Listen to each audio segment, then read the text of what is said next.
merci beaucoup Ndoukoumane groupe ci li ngeen ñu rek daal di indil Cobra Malick Thiandoum moom mi ngi naan Cobra nee naa ko soo paree sa revue de presse tu as besoin d'avoir donc de l'énergie Cobra bokk na si li lay jox kon énergie di ko ci di leen gën a bu baax waa Ndoukoumane ci di ñu ñëw kon ci Info Matin mais également yeneen sponsors yi ci mel ni Orange ñu ngi leen di gërëm bu baax a baax Orange nag surtout à travers la fondation Sonatel di def yu bari ci askan wi donc ñu ngi leen ci rek daal di remercier alors sànq maa ngi tooñ Souleymane Niang naan ko un champion donc de l'actualité économique beneen champion lutte moo koy donc dalal ci rubrique am bi di jàngat à savoir mais kii Modou Lo. Modou Lo nag bu amut combat dañ koy jox benn délai boo xamante ne bu bëriwul. doon nekkatul roi des arènes. kii lekk jëw. doon lekk sa jëw waaw waxoon nga ko de heureusement tooñ la d'ailleurs parce que y a pas match y a pas commune mesure bon. nii laa ko waxee woon dama ne su may wax Modou Lo mu ubbi gémmiñ. si nan nga ko waxee. dama ne dafa war a bëri bu bëriwul dañ koy jox benn délai boo xam ne bu bëriwul nekkatul roi des arènes. waaw bien sûr. roi des arènes bu dul bëri nekkoo roi des arènes. ndeysaan li yàlla dogal. lan la yàlla dogal. mooy roi des arènes empereur d'ailleurs. empereur des arènes merci beaucoup merci Souleymane. alors léegi ñu wax ci jàngat bi wax naa ko léegi ci wàllum économie tey jii ñu wax ci redressement donc de l'économie du Sénégal tey naka la ñu mën a def tey ngir génn ci nguuta mën naa ko tuddee noonu. nguuta bi nga xamante ne ñu ngi ci. d'abord ma préciser ni question rhétorique la. c'est-à-dire c'est pas que dañoo yore solution bi wala réponse bi. parce que réponse bi ñu ngi koy xaar ci plan national de redressement. wala plan de redressement national bi nga xam ne premier ministre annoncé na ko ci communication bu mu def fan yi ñu génn. d'ailleurs il faut voir peut-être la nuance plan de redressement national ak plan de redressement économique xëj na plan de redressement économique bi day nekk ci biir. plan de redressement national kenn xamagul. on verra bu ñu présenter parce que dafa ne ci fan yii di ñëw dinañu publier plan de redressement national donc li ci kanam raw li gët. dinañ xaar ba xam lan moo ci nekk mais njort naa ni li ci gën a bëri koom-koom lay doon parce que junj na ni liñ ci jublu moom mooy stabilité financière ci Sénégal deuxièmement moom mooy yokk transparence ci gestion des finances publiques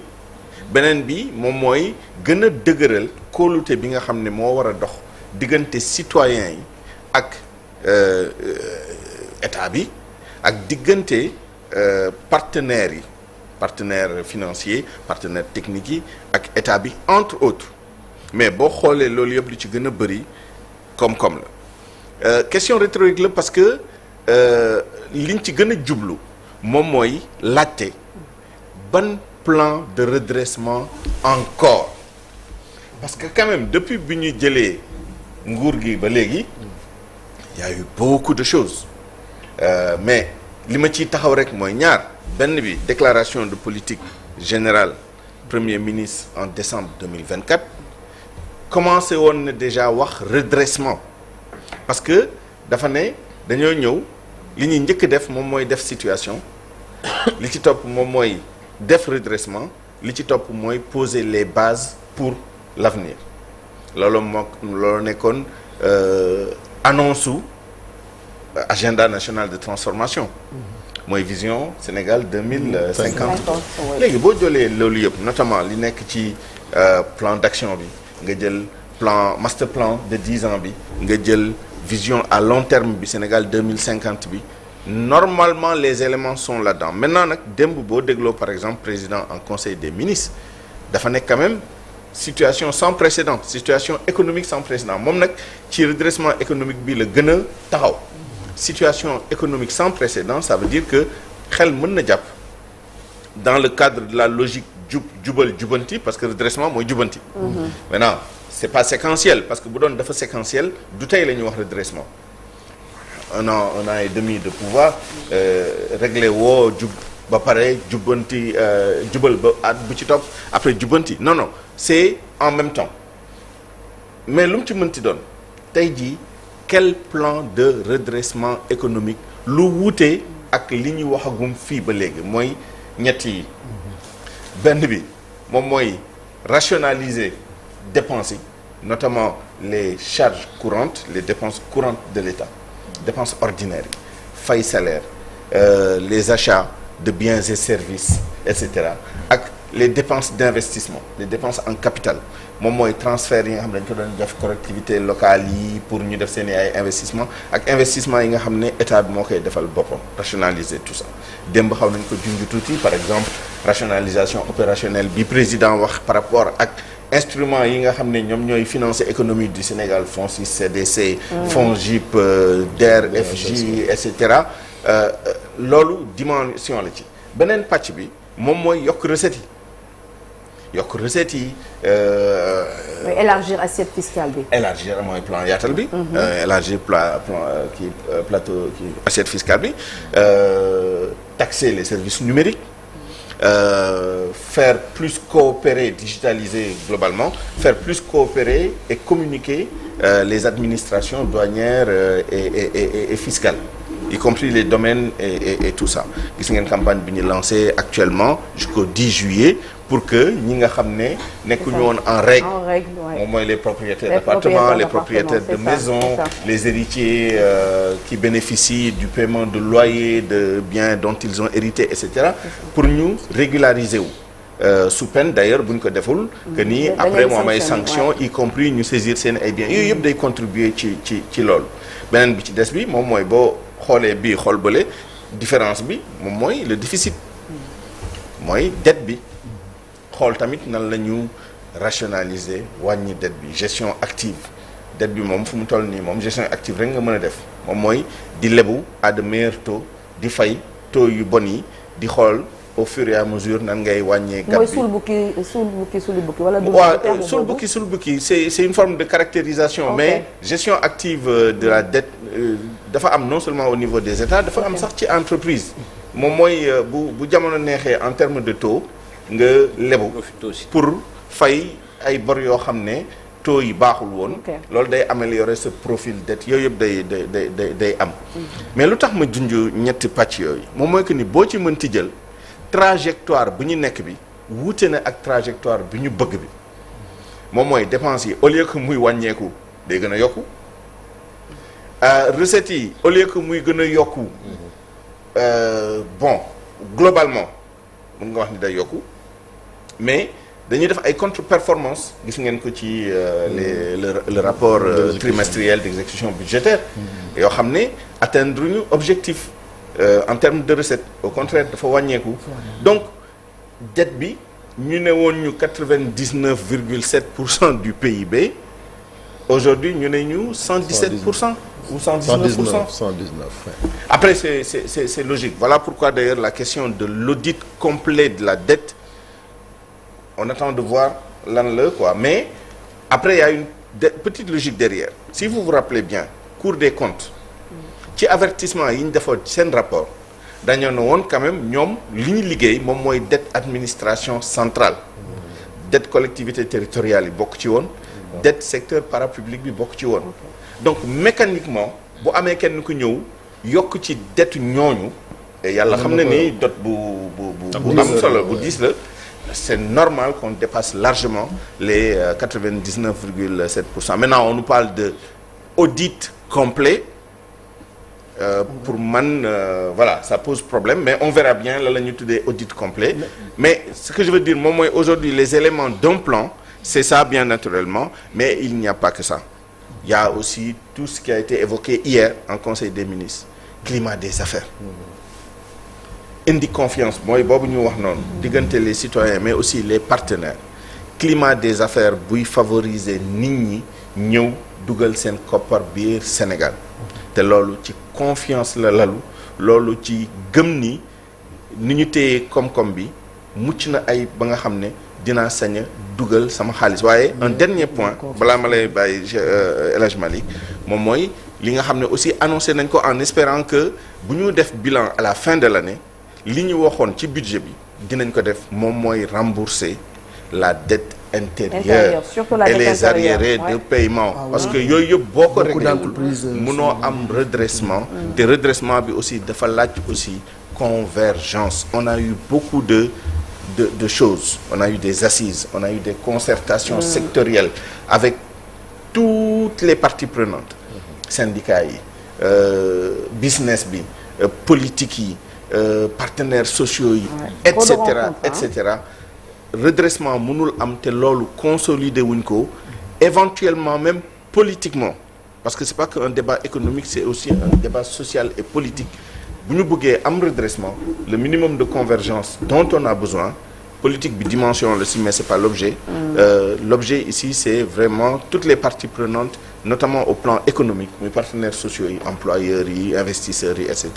ñoom tamit ñu boole leen ci pour mën a am un plan crédible. Mais pour confiance boobu am aussi ci contexte bi où tous les signaux sont au rouge,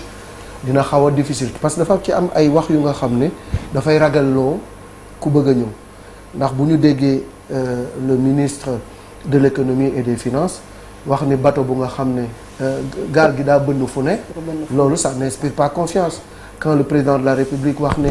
les marges de manœuvre sont quasi nulles loolu aussi dafay xaw a ragalloo nit ñi. Bu fekkee ni tey premier nu ñu koy waxee président de l'Assemblée nationale day wax ni daanaka matt gu tooy la ñu yor pour taal ko dafay xaw a jafe. Quand le premier ministre dit que économie pratiquement nous sommes au 4e sous-sol. Yooyu déclaration nga xam ne moom la ñuy kii dafay xaw a ragaloon nit ñi. Ensuite il y a le FMI qui demande encore que l'audit soit beaucoup plus clair et tout ça réuni ça n'augure pas de lendemain meilleur. C'est clair que situation bi fu mu nekk nii c'est une situation quasi catastrophique. Absolument. Il faut le dire. Bon après les salaires tombent à la fin du mois, le service de la dette est respecté. Donc nekk ñu ci biir guuta fu mu nekk nii mais les signaux sont au rouge. Ça veut dire que am na yu bëri yoo xam ne dañ ko waroon defatuñ ko. Les bourses familiales, on nous annonce qu'il y a eu une provision budgétaire de 13 milliards si je ne m'abuse pour quand même un programme boo xam ne 50 milliards et plus lañ ko doon financé par an. Je seul sais ce que ça veut dire mais on verra, l'avenir nous dira qu'est-ce que ça veut dire. Donc signaux yi ñu ngi fi. La confiance est au minimum. Ce que le FMI dit moom mooy nee ngeen ni pareegu leen ñu ngi xaar seen ay chiffres définitifs mais on reste engagé. Ça veut dire quoi? Ça veut dire que bu ngeen ñëwee bu ñu waxtaanee profondément, ce mot est important, ils l'ont mis dans leur communication. Dañu xool techniquement profondément li ngeen indi li. Ça veut dire que loolu rek signe de méfiance la. Lu ngeen mënti indi dinañ toog xoolaat ko bu baax ba mu xóot ndax li ngeen wax li c'est crédible, est-ce que c'est ça la vraie réalité, le vrai tableau, la situation nette pour que ñu mën a xool sur quelle base la ñu déparater. D'ailleurs cette question-là est importante parce que est-ce que mën nga wax tey plan de redressement national y compris plan de redressement économique alors que probablement da nga nar a dellu ak FMI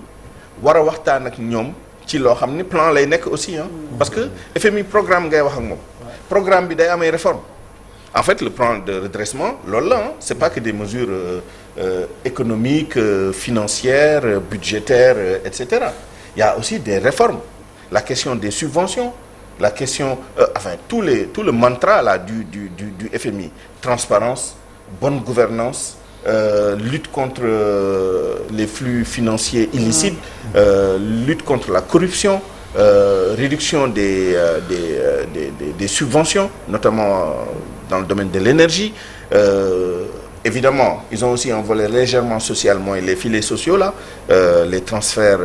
monétaires et tout ça. Mais loolu boo ko réglé wul boo amee plan de redressement national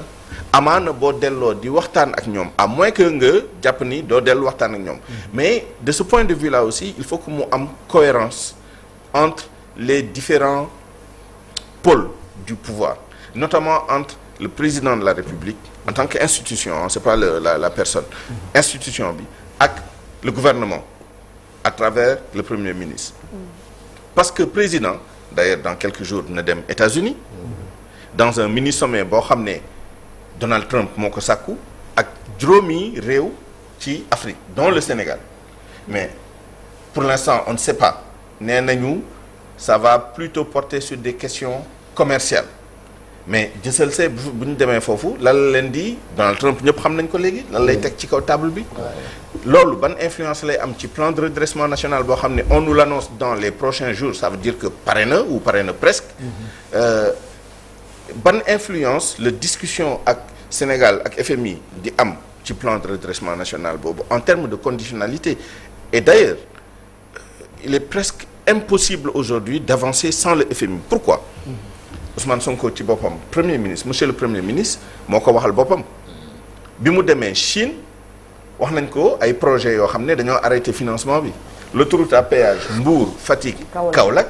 réalisé à 90% chinois yi téye seen loxo bi ñu demee dañ ne ko parce que seen dette dafa dépasser les 70% du PIB ça veut dire que tout ce beau monde là malgré li ñu yaakaar ni dañoo wuute ci ay taxawaay et cetera parle à peu près le même langage. foofu moom dañ faa déggoo. il nous est revenu alors c'était pas le seul projet il y a le projet aussi des forages. Il nous est revenu aussi que même dans les pays asiatiques yi nga xam ne Sénégal yaakaaroon na ni bu daggee ay relations ak les institutions de Bretton Woods bu fa ba demee dañ leen di jox xaalis ñooñu seen bopp dañ leen wax ni dem leen dellu waxtaan ak FMI. parce que FMI mooy suñu garantie que ni vous tenez bien vos finances publiques bu ngeen déggawul ak FMI wala FMI arrêté collaborer ak yéen ça veut dire que amaana am na lu ngeen di nëbb wala yi ni mel donc il faut aussi ñu harmoniser côté boobu pour mën a am un plan de redressement mais je pense que tous les éléments du plan de redressement boo demee ci les différents cadres qui existent muy la nouvelle vision muy les concertations yi nit ñi def muy la déclaration de politique générale muy les audits qui ont été réalisés muy et cetera et cetera et cetera les éléments sont là il faut pas réinventer la roue tout a été dit amaana moo tax aussi la question quel plan lu dul consolider li nga xam ne wax nañ ko ba pare parce qu'il y aura rien de nouveau peut-être que c'est encore un exercice de consolidation un gain de temps et peut-être même une perte de temps il y a les actions on les connaît maintenant un plan il a dit structuré et budgété ça veut dire dinañ wax aussi lu nekk ñaata lay jar et cetera comment ça vient en cohérence avec ce qui existe aussi la programmation pluriannuelle bi nga xam ne def nañ ko 2026-2028 il y a déjà une planification les budgets annuels budget bi nga xam ne def nañ ko LFR bi plus maintenant on va travailler sur le budget de l'année prochaine loolu tamit tout ça comment ça entre en cohérence ça me fait poser cette question non pas pour dire que on sait ce qu'il y a lieu de faire non pas pour dire que on anticipe ce que le Premier ministre va annoncer mais pour dire quelle est la pertinence d'un plan de redressement national quand on sait tout ce qu'il y a à faire dans le court terme immédiatement parce que il y a des mesures d'urgence et ces mesures d'urgence tout le monde les connaît yoo xam ne dañ ko war a jël immédiatement notamment en ce qui concerne un aspect boo xam ne ça traîne depuis longtemps cette rationalisation pas seulement des instruments de financement mais la gestion de l'emploi des jeunes conseil des ministres bi passé wala beneen bi waxoon nañ ko fi encore ay ANPEJ et cetera on en parle depuis 1 an et demi et rien n'est fait donc il y a des mesures d'urgence à prendre immédiatement le secteur parapublic les sociétés nationales qui plombent ce pays dont la gestion c'est pas que les sociétés nationales évidemment c'est ça aussi la démultiplication des pôles on nous parle d'une cellule qui va s'occuper de la coopération avec l'Asie à la primature alors que l'État du Sénégal est configuré mais à tout point de vue au ministère des Affaires étrangères au ministère de l'économie des finances et de la coopération et même peut-être au ministère des finances et du budget une cellule de plus am na une cellule de plus qui va alourdir et qui va donner l'illusion que ni on avance alors qu'on fait du surplace donc les mesures immédiates urgentes on les connaît les mesures à moyen terme on les connaît pour assainir davantage pour etc et les mesures à long terme ça aussi on les connaît loolu yëpp mu ngi ci vision bi ou alors la vision n'est pas bonne et la planification de la vision n'est pas bonne c'est pour ça qu'on nous parle d'un nouveau plan de redressement national mais tout compte fait nañu xool daal li nga xam ne jàpp nañ ni y a un consensus pour que ñu def ko même bu nekkee day metti et c'est là où il faut aussi faire montre de capacité de négociation et c'est ça le problème et je conclue avec ça li nga xam ne dañ ko war a def mu am un coût social un coût économique un coût financier etc. il faut mu am consensus à l'Assemblée nationale c'est pas parce qu'on a une majorité importante qu'on impose. Il faut discuter là-bas. Il faut discuter en dehors de l'Assemblée nationale et osons s'il y a lieu parce que ku ne nag redressement national ça veut dire qu'il y a une situation te ñëpp la tout le monde le reconnaît bu laajee qu'au plan politique que les gens discutent et essaient de voir parce que quand même on a connu dans ce pays-là des gouvernements de majorité élargie on a connu d'autres formes de convergence au plan politique une base minimale boo xam ne nit ñëpp dañ ci déggoo après mën nañu wute ci yeneen mais base minimale boobu ñu jëm ko construire et ne pas se dire maman ëpp doole je passe en force parce que ça ne marche pas notamment au plan économique on en subit tout de suite les conséquences au plan national et au plan international. Merci beaucoup merci Souleymane Niang mu nekkoon comme ni ma ko waxee njàngat ci wàllum koom-koom bi ñu indi vendredi bu nekk ak Souleymane tey ñu doon waxtaanee lu jëm ci redressement de l'économie quel plan pour sortir de la zone de turbulence gis ngeen nu mu ko rek daal di faram-fàcce donc merci beaucoup Souleymane. Merci on se donne rendez-vous vendredi prochain. À vendredi inchallah. Donc merci beaucoup Souleymane à vendredi léegi dañuy dalal suñu gan Mbaye Sadi Diop policier à la retraite mais avant cela ñu proposer leen benn document juste le temps de lui laisser mu installé wu.